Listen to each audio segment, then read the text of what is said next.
Ne olmuş? Ne mi olmuş? Bir takım akademisyenler Cumhurbaşkanı'na hakaret serbest olsun diye imza kampanyası başlatmış. Hakaretin ne anlama geldiğini bilmeyen kişilere anlatalım. Bunun için Yunan filozofu Meraklitos'a kadar gitmemize gerek yok. Bakınız Türk Dil Kurumu ne demiş? Hakaret nedir? Onur kırma, onura dokunma, küçültücü söz veya davranış. Hakaret suçu kişinin onur, şeref ve saygınlığını rencide edecek somut bir fiil veya olgu isnat edilmesi veya sövme yoluyla kişinin onur, şeref ve saygınlığına yapılan saldırıdır. Yani hakaret suçtur. Suçlu da haysiyetsiz ve onursuzdur. Düşünce özgürlüğü dediğimiz şey ise inanç, bilim ve ilim üzerinden yapılan bir eylemdir. Hakaret, suç ve iftira bilimin değil eşekliğin müfredatında yer alır. Düşünüyorum o halde sövebilirim mantığını kuran adama gülerler.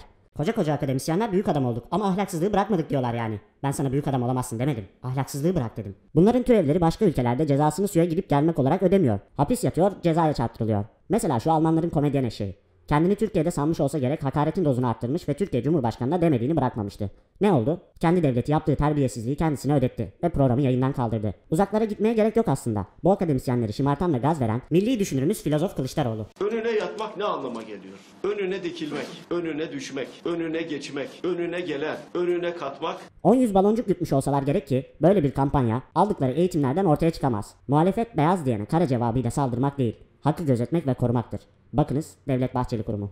Bir Alman komedyanın Türkiye Cumhuriyeti'ne, Türklüğe ve Cumhurbaşkanı'na aşağılık şekilde saldırması, ahlaksız ifadelerle şaklabanlığa yeltenmesi, dünün ihmal ve düşüncesizliklerinin eseridir. Özgürlüğü iki yanı keskin silah gibi kullanan çevre ve kimseler için duracak sınır yoktur.